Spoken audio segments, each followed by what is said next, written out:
the especially merciful. اقرأ باسم ربك الذي خلق. اعوذ باللہ من الشیطان الرجیم، بسم اللہ الرحمن الرحیم۔ السلام علیکم ویورز، جمعہ مبارک۔ آج کے اس دن میں ریلیٹڈ ٹو جمعہ جو ہے وہ میں ایک چھوٹی سی آیت تلاوت کرنا چاہوں گا کہ جو جمعے کی نماز کی امپورٹنس اللہ تعالیٰ نے قرآن میں بتائی گئی ہے، ایک سیپریٹلی مینشن کیا ہے اس دن کی نماز کے بارے میں۔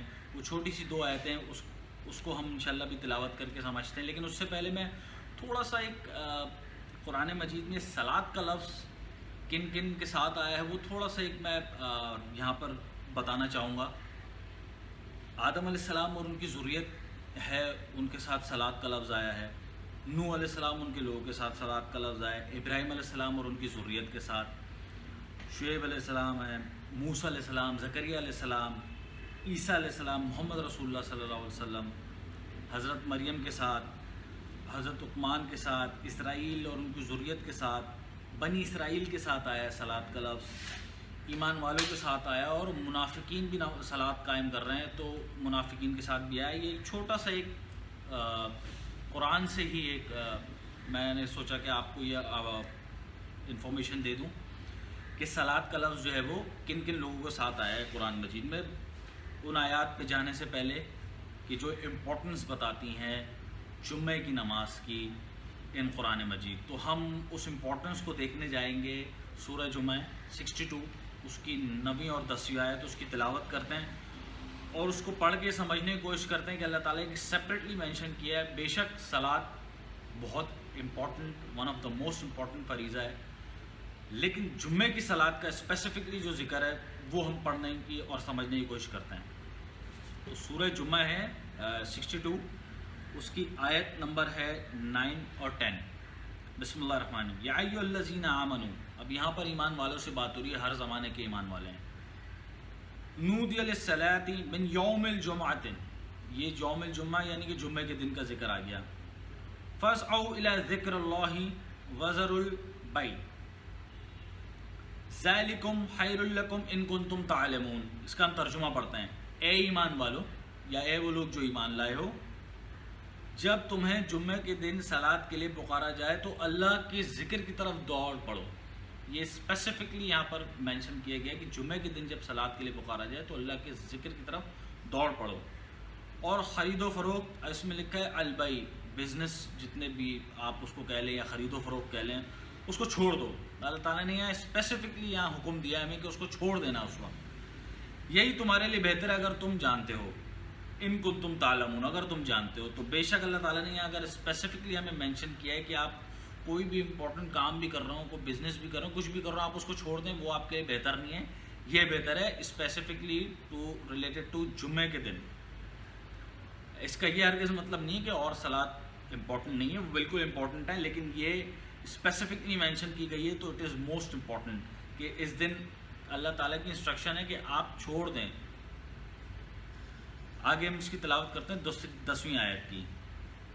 فَإِذَا قُضِيَتِ الصَّلَاةُ فَانتَشِرُوا فِي الْأَرْضِ وَابْتَغُوا مِن فَضْلِ اللَّهِ وَاذْكُرُوا اللَّهَ كَثِيرًا لَعَلَّكُمْ تُفْلِحُونَ۔ بس جب صلاۃ ہو چکے، جب آپ صلاۃ پڑھ لیں تو زمین میں پھیل جاؤ اور اللہ کا فضل تلاش کرو اور اللہ کا ذکر بکثرت کرتے رہو تاکہ تم فلاح پاؤ۔ اللہ کا ذکر ڈیفینیٹلی ظاہر ہے ہم ویسے بھی کرتے ہیں، اور صلاۃ میں تو کیونکہ آیت تلاوت کرتے ہیں اس میں اللہ کا ذکر ہے، ایک ذکر ہے یہ بھی، تو اس میں بھی کرتے ہیں۔ اب یہاں پر ذکر کا جو مینشن ہے کہ زمین میں پھیل جاؤ اور فضل تلاش کرو، اللہ کا ذکر بکثرت کرو، تو ہم عام زندگی میں یہ بات اگر نوٹ کریں کہ ہم چاہے کوئی چھوٹی سی ڈیلنگ کر رہے ہوں، کاروبار کر رہے ہوں، کوئی بھی چیز ہم فائنل کرنے جا رہے ہوں، تو ہم اس میں بکثرت اللہ کا نام لیتے ہیں کہ انشاءاللہ اللہ برکت دے ہمیں یہ ڈیل کرنے سے پہلے، انشاءاللہ اللہ حق میں بہتر کرے گا ہماری یہ ڈیل کرنے سے پہلے، انشاءاللہ یہ چیز میں نے خریدی تو انشاءاللہ تعالیٰ یہ میری چیز بک جائے گی اچھے پیسوں میں، انشاءاللہ یہ اللہ اس میں برکت دے گا۔ تو اگر ہم نوٹ کریں تو یہاں پر بھی ہم اللہ کا ذکر ہی کر رہے ہوتے ہیں کہ ہم اللہ کا نام لے رہے ہوتے ہیں، اللہ کی ہی سپورٹ چاہ رہے ہوتے ہیں، اللہ کو ہی یاد کر رہے ہوتے ہیں ڈیورنگ بزنس اور ڈیورنگ صلاۃ، ہر لمحے۔ تو یہ تو ہو گئی امپورٹنس آف جمعہ پریئر مینشننگ ان قرآن، اسپیسیفکلی مینشننگ ان قرآن. اس کا یہ مطلب نہیں ہے، میں پھر مینشن کروں گا کہ باقی صلات امپورٹنٹ نہیں ہیں. وہ جو صلات اپنی جگہ وقت کے ساتھ مقرر ہیں، دوز آر ایکول امپورٹنٹ، وہ ایکولی امپورٹنٹ ہیں. لیکن اسپیسیفکلی یہاں جمعے کا جو ہے وہ اللہ تعالیٰ نے مینشن کیا ہے کہ آپ نے سب کو چھوڑ دینا ہے، وہ صلات کی طرف جانا ہے. اب ایک جمعے کے دن ہمارا ایک انڈرسٹینڈنگ ہے کہ سورہ کہف کی تلاوت کرنی ہے اسپیسیفکلی جمعے کے دن. بے شک دیکھیں سورہ کہف قرآن کی صورت ہے، قرآن کی آیت ہے، تو قرآن مجید میں ایسا کوئی مینشن نہیں ہے کہ اسپیسیفکلی جمعے کے دن ہی کرنی ہے آپ نے یہ سورہ کہف کی تلاوت. آپ عام دنوں میں بھی کریں، آپ کو پھر بھی ثواب ملے گا. امپورٹنٹ بات یہ ہے کہ آپ اس کی تلاوت کریں، بالکل کریں، اس میں کوئی شک نہیں ہے. ثواب بھی ہے اللہ کی طرف سے انشاءاللہ، جو اللہ چاہے. اور اسپیسیفکلی مینشن نہیں ہے کہ آپ جمعے کو کریں، آپ عام دن میں بھی کر لیں. آپ ٹھیک ہے جمعہ کا جمعہ کر رہے ہیں تو اس میں بھی کوئی برائی نہیں ہے. لیکن امپورٹنٹ چیز کیا ہے؟ امپورٹنٹ چیز یہ ہے کہ سورہ کہف میں مینشن جو اللہ تعالیٰ نے میسج دیا ہے وہ آپ کتنا سمجھ رہے ہیں، اس میں آپ کتنی انڈرسٹینڈنگ لے رہے ہیں، یہ امپورٹنٹ ہے. کیونکہ اللہ تعالیٰ فرماتا ہے سورہ قمر میں وَلَقَدْ يَسَّرْنَا الْقُرْآنَ لِلذِّكْرِ فَهَلْ مِن مُدَّكِّرٍ، اور ہم نے قرآن آسان کر دیا ہے کوئی نصیحت حاصل کرنے کے والا، تو یہ نصیحت حاصل کرنے کی کتاب ہے، اس سے نصیحت حاصل کرنی ہے. اب سورہ کہف میں چھوٹے سے 2-4 پوائنٹس دیکھ لیتے ہیں کہ اللہ تعالیٰ نے کیا چیزیں مینشن کی ہیں سورہ کہف میں. تو ہم اس سے ڈیفینیٹلی ظاہر ہے، ویسے تو پورا قرآن ہی نصیحت ہے، لیکن سورہ کہف کی کیونکہ ابھی بات ہو رہی ہے تو سورہ کہف میں کیا کیا نصیحت ہیں. سب سے پہلے تو یہ مشہور ہے، اس میں اصحاب کہف کا ذکر ہے، جو چند لوگ اللہ پہ ایمان لائے تھے، جن کی گنتی صرف اللہ کو ہی پتہ ہے بے شک. اور چند ایمان اللہ تعالیٰ نے چند لوگوں کو مینشن کیا ہے جو علم والے ان کو پتہ ہے.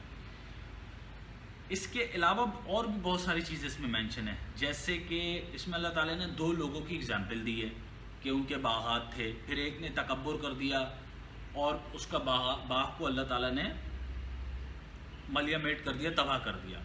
تو اس سے ہم نصیحت حاصل کر سکتے ہیں کہ بھائی اللہ تعالیٰ نے اگر آپ کو کچھ دیا ہے، کچھ عطا کیا ہے، تو اس میں کوئی کمال نہیں ہے، آپ کو غرور کرنے والی بات نہیں ہے. چند سیکنڈ لگتے ہیں دینے میں اور چند سیکنڈ لگتے ہیں دینے میں، بے شک اللہ قادر ہے ہر چیز پر. ہم اس سے نصیحت حاصل کر سکتے ہیں. پھر اس میں تھوڑا ذکر ہے ابلیس کا، جو اس نے تکبر کیا تھا. ہمیں اس سے نصیحت نہیں ہے، ہمیں اس میں تکبر نہیں کرنا ہے، جو اللہ کا حکم دیا اس کو بجا لانا ہے. اس میں ہمیں یہ نیخے نہیں نکالنے ہیں، اس میں ہمیں یہ انڈرسٹینڈنگ نہیں رکھنی ہے کہ بھائی آپ اس سے بہتر ہیں، آپ اس سے بہتر ہیں، عزت ذلت والی بات بیچ میں آ جائے. عزت ذلت صرف اللہ کے ہاتھ میں، اللہ ہی دیتا ہے وہ. پھر اس میں اللہ تعالیٰ نے ایک بڑی امپورٹنٹ ایک بات، اور ویسے تو پوری صورت امپورٹنٹ ہے لیکن ایک امپورٹنٹ بات میں یہاں مینشن کرنا چاہوں گا کہ اس میں اللہ تعالیٰ فرماتا ہے ہر مثال وضاحت کے ساتھ اللہ تعالیٰ نے بیان کی ہے. اس میں یہ ایک اور کلیئرٹی ہمیں ملتی ہے کہ قرآن میں اللہ تعالیٰ نے ہر ایگزامپل دی ہے وضاحت کے ساتھ، سمجھنے والے پر ہے اور اللہ تعالیٰ جس کو سمجھا دے. پھر ایک بڑا ایک انٹرسٹنگ واقعہ موسیٰ علیہ السلام کا، اپنے سرونٹ کے ساتھ، نوکر کے ساتھ جاتے ہیں اور پھر ان کو وہاں پر قرآن مجید میں ان کا نام نہیں ہے لیکن ہم ان کو حضرت خضر کے نام سے جانتے ہیں. اس میں نام مینشن نہیں ہے ان کا، لیکن بہرحال انڈرسٹینڈنگ کے لیے ان کا ایک پورا واقعہ ہے. وہ تین چیزیں وہ کرتے ہیں اللہ تعالیٰ کے حکم سے. حضرت موسیٰ علیہ السلام ان کے سپرویژن میں ہوتے ہیں. پھر بڑا ایک انٹرسٹنگ ہے، یہ ہمیں پڑھنا چاہیے، اس سے نصیحت، اس کو سمجھنا چاہیے، اس سے نصیحت حاصل کرنی چاہیے. اور پھر اللہ تعالیٰ مینشن کرتا ہے حضرت ذوالقرنین کا ایک اس میں واقعہ ہے.